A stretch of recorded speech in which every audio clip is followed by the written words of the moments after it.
Welcome to my YouTube automotive channel. In today's video I have 2024 Nissan Rogue, and I will show you which fuses to check in case power door locks are not working.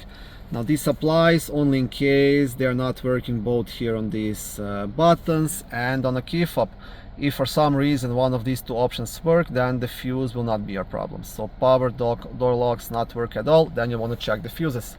This video should apply to Nissan Rogues made from 2021 all the way up to 2026.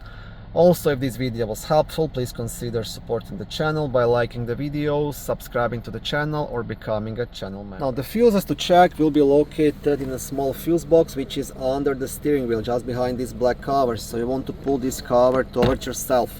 And here you will access the fuses, and in the bottom left corner this is the fuse puller you can use to remove and check any of the fuses.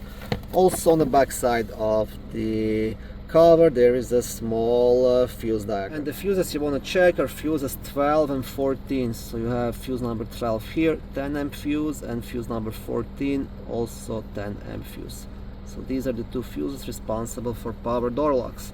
Now in case these fuses are good, then you'll have to dig a bit deeper. You want to check the door lock switches, you want to check the actuators, and you want to check the wiring and the electrical connections. But first things first, always check the fuses.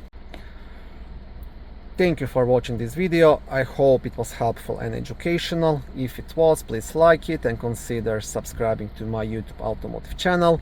On my channel there is lots of how-to videos, do-it-yourself videos, car reviews, product reviews, and other similar automotive topics.